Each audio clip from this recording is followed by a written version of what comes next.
You know, now I know why people didn't really reach out to help me when I was a kid and I wanted to be successful, and I wondered, why are the successful people, why don't you ever hear about them? Why don't they ever talk about what they're doing, where they're going, their trips, where they live? Like, you know,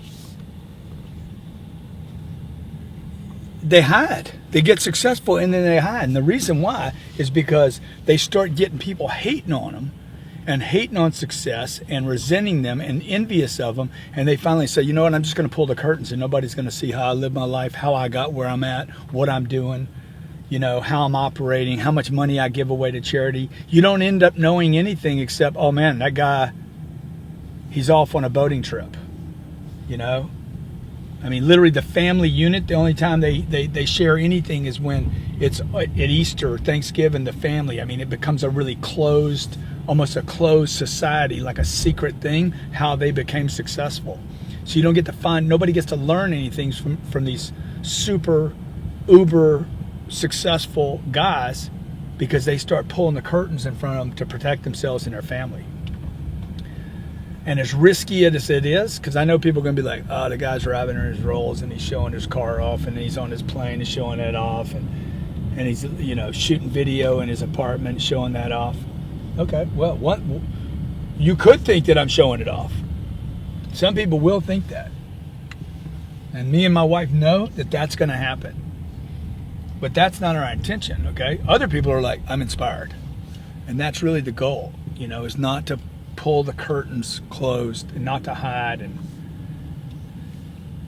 but to some kid maybe 10 or 12 years old, you know, doesn't have a dad, like I didn't have a dad, or maybe his dad's gone, or maybe who knows where he is, man. He could be in a foster home. He could be, maybe he's in a family where the dad and the mom are there, but they're working their ass off so hard the kid's really still fatherless.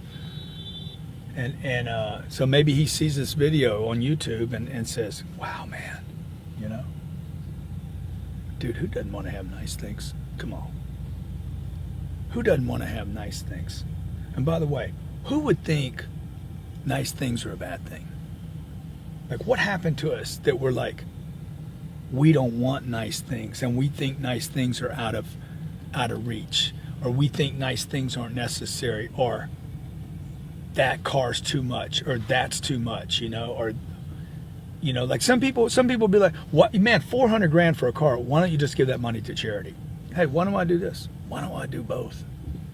Why don't I give 400 grand or 4 million to a charity and have one of my clients buy me the car because I helped his company grow so much, and I helped his family so much, and I helped his marriage so much, that he's like, dude, I'm just going to buy you that car.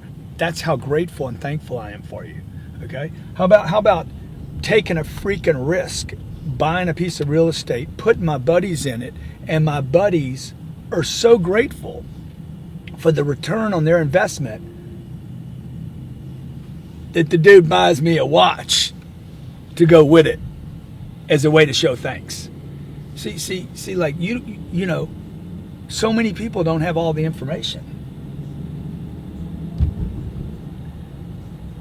And our society has become so critical, man. It's so negative. Like even at home, like at the dinner table, we've become a negative society where people are like literally so skeptical. Look at this, look at this, look at this. Now that's a bad day. That's a bad day. How you gonna turn that one around? How you turn that one around? Okay. The dude that she ran into somebody. That had to be her fault. It could have happened to me today. She's gonna spend the next week. Bad shit happens to me. Oh my God. And the guy she hit, he's as responsible as she is.